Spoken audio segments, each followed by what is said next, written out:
안녕하세요. 토요 미스터리 디바메이입니다. 여러분, 오늘 정말 집중해서 들으셔야 돼요. 저도 이거 사건 타임라인 정리하느라고 진짜 정신이 하나도 없었다니까요. 진짜 살다 이런 거짓말쟁이 처음 봤어요. 그럼 오늘 스토리 지금 바로 시작해볼게요. 미국 엘라바마에 살던 나탈리 할로웨이는 이제 대학 입학을 앞둔 고등학생이야. 나탈리 완전 우등생이었거든.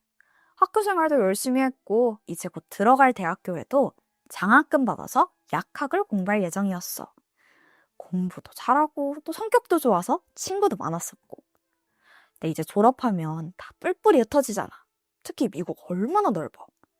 그 전에 마지막으로 친구들이랑 좋은 시간 보낼 수 있게 학교에서 졸업여행을 가게 돼.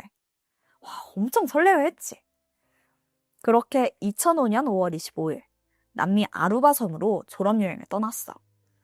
낮에는 바닷가 가서 막 물놀이도 하고 썬텐도 하고 또 저녁에는 예쁘게 입고 레스토랑이랑 바도 가면서 5일 동안 알차게 시간을 보냈지. 졸업여행 마지막 날인 5월 30일. 다음날 떠날 생각하니까 좀 아쉬웠나 봐. 나탈리는 곳에 친해진 현지 애들이랑 클럽에서 조금 더 놀다 오겠다면서 친구들을 숙소로 먼저 보냈어. 친구들은 조금 피곤했거든. 그래서 그럼 조심히 놀다 와라 하고 호텔로 돌아가게 돼. 그리고 그게 나탈리의 마지막 모습이었어. 다음날 아침 다들 막 짐 정리하고 있는데 나탈리 집만 그대로인 거야. 그제서야 친구들은 나탈리가 돌아오지 않았다는 걸 눈치채게 돼. 그래도 그 비행기 시간 전엔 오겠지 했는데 한참을 기다려도 끝내 나타나지 않아. 결국 걱정이 된 친구들은 실종 신고를 하게 돼. 바로 수사가 시작됐지. 근데 그 나탈리 마지막으로 만났던 현지 애들. 근데 걔네는 뭘 알고 있지 않을까?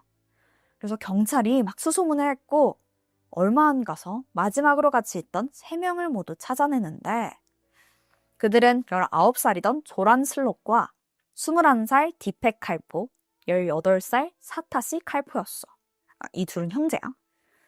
당일에 무슨 일이 있었는지 얘네 다 불러서 물어봤지. 근데 얘네 진술이 좀 오락가락해. 처음엔 칼포 형제 차 타고 근처 해변에서 다 같이 놀다가 새벽 2시쯤 나탈리를 호텔 앞에 내려주고 3명은 다 집에 갔대. 근데 갑자기 사실 나탈리를 호텔 근처에 내려줬고 조란도 그때 같이 내렸다는 거야. 사실 이 형제들이 조란이 자기한테 해코지할까봐 무서워서 거짓말을 했었다는 거지. 그럼 경찰이 그럼 조란을 조금 더 조사해보자 해서 얘한테 몇 가지 질문을 더 하는데 아니 얘 진술도 계속 번복돼. 처음에는 나탈리랑 같이 해변에서 내렸고 거기서 바로 헤어졌다라고 했다가 그게 아니라 사실 호텔 옆 호수에서 헤어졌어요. 이랬다가 그 장소를 자꾸 바꾸더라고. 경찰은 너무 혼란스러웠어. 그래서 얘네 증언에 의지하면 안 되겠다 싶어서 우선 나탈리를 찾기로 해. 아루바 경찰, 그리고 네덜란드 해군, FBI랑 자원봉사자까지 다 같이 해변이랑 바다를 싹 수색했거든? 근데 아무 흔적도 없더라고. 그럼 지금 단서가 하나도 없잖아. 그러니까 조란이랑 칼포 형제를 붙잡아둘 명분이 없는 거야. 결국 3사람 모두 증거 불충분으로 풀려나고 말아. 근데 사실 이 나탈리랑 진짜 마지막까지 있었던 사람, 그거 조란이잖아. 얘가 제일 의심스러웠거든? 그래서 그에 대한 수사를 계속해서 이어갔어. 우선 조란 슬롯에 대해서 조금 더 알아보자면 공부도 잘하고 운동도 잘해서 학교에서 인기가 많았다고 해. 아버지는 변호사고 나탈리 실종 당시에 판사가 되려고 준비 중이셨대. 공부도 잘하고 또 집안도 좋으니까 친구도 많았다고 해. 그래서인지 나탈리랑 조란은 금방 친해졌대. 그러니까 곳에 막 붙어서 자주 놀았다고 해. 그렇게 그에 대한 조사를 이어가던 와중에 조란이 수상한 움직임을 보이는데 갑자기 나는 세계 여행하면서 자유롭게 살겠다 라면서 해외로 나가버려. 근데 또 이게 여행을 가는 곳마다 이 사건에 대해서 떠벌리고 다니는 거야. 막 이렇게 허세 부리면서 사실 나 살인사건 용의자였다 이러는데 약간 이걸로 관심 받고 싶어 하는 것 같아. 근데 또 웃기는 게 이렇게 여유로운 척 이야기하다가 몇몇 사람들이 근데 너 진짜 범인 아니야? 막 이렇게 하잖아? 그러면 막 뭔 소리냐고 미친 듯이 화를 내고 욕하고 술잔 집어던지고 진짜 난리도 아니었었대. 근데 자기가 그렇게 떳떳하면 뭐 화날 필요 없는 거 아니야?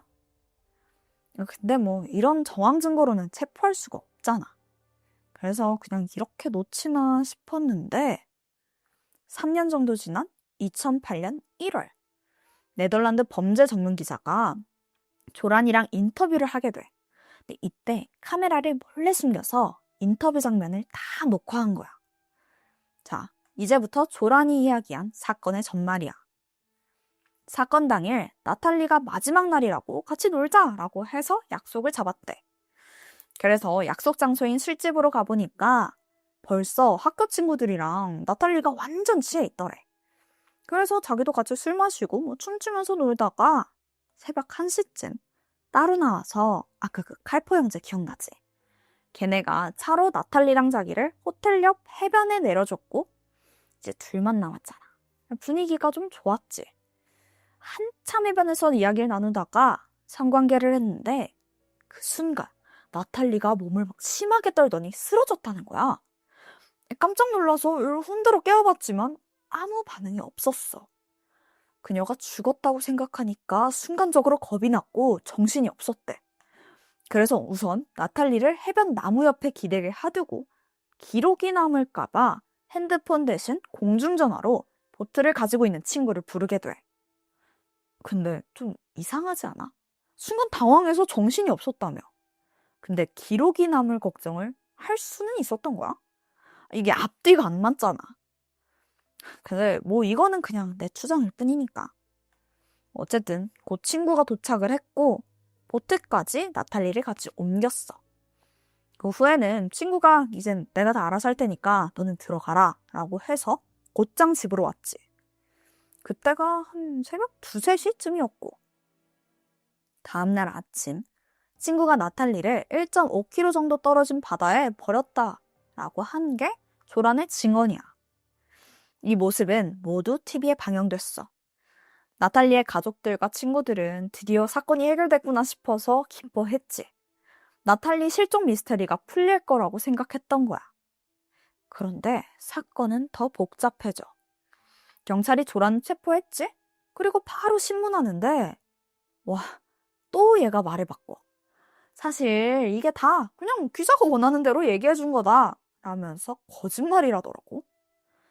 아니 근데 얘가 갑자기 잡혀오니까 그냥 말 전내는 거 아니야? 그래서 경찰이 바로 조사를 해봤는데 진짜로 그날 밤에 공중전화 사용 기록이 없더라고. 뭐야? 심지어 조란이 불러냈다고 한 그 친구는 그 당시에 아예 섬에 없었어. 그리고 보트를 가지고 있지도 않대. 자기는 그냥 뭐 기자 좀 놀리려고 한 거다 이러면서 진짜 거짓말이라는 거야. 근데 얘 진짜 사이코 아니야? 이런 걸로 장난을 쳐. 그래서 혹시나 하는 마음에 바다수색도 더 해보고 조사도 해봤는데 결국 아무것도 밝혀내지 못했고 결국 조란을 풀어줬어야 됐어. 아니 이게 말이 돼? 어쨌든 사건은 결국 미궁에 다시 빠지고 말아. 가족들은 나탈리 시신이라도 찾을 수 있다는 그 희망을 가졌는데 이 모든 게 그냥 물거품이 된 거야. 또다시 시간이 흘러서 2010년 2월. 조란의 아버지가 심장마비로 갑작스럽게 사망하게 되거든.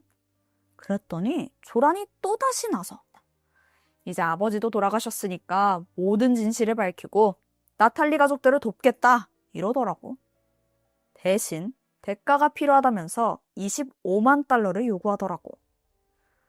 가족들은 이 돈 준다는 게 좀 억울했지만 지금 증거도 없고 다른 방법이 없었거든. 결국 그 제안을 받아들이게 돼.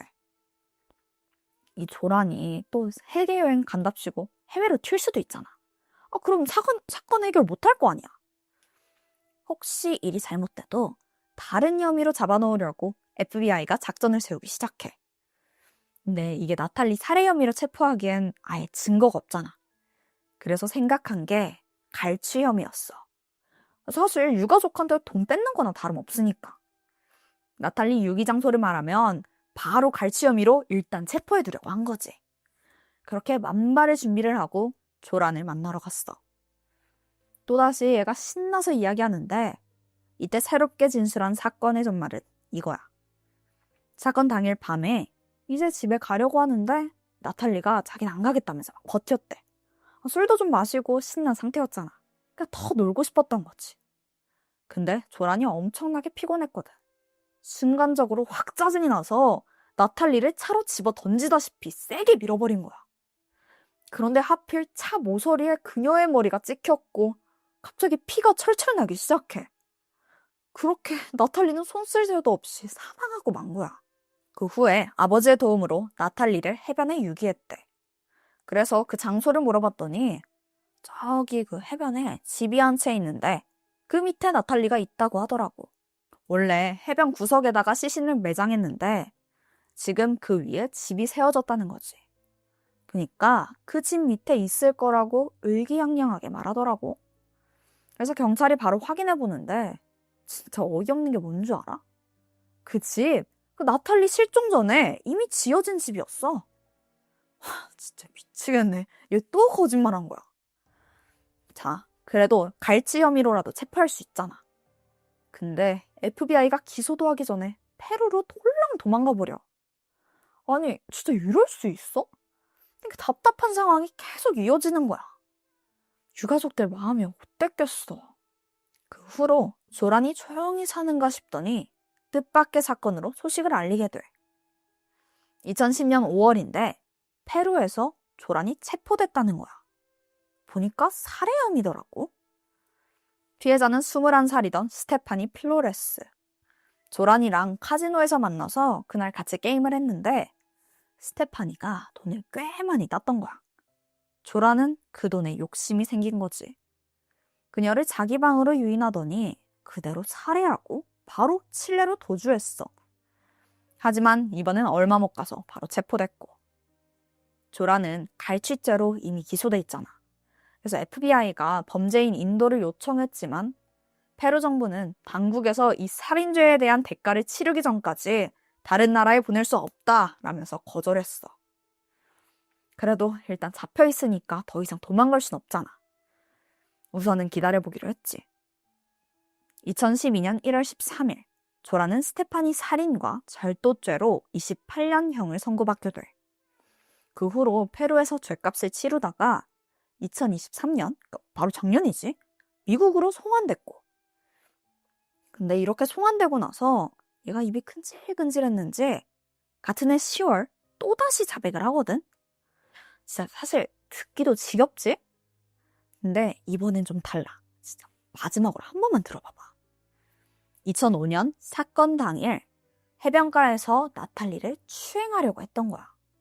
당황한 나탈리가 크게 저항했는데 그 모습에 갑자기 분노가 치밀었고 옆에 있던 콘크리트 벽돌로 그녀의 머리를 내려쳐서 살해했다고 하더라고.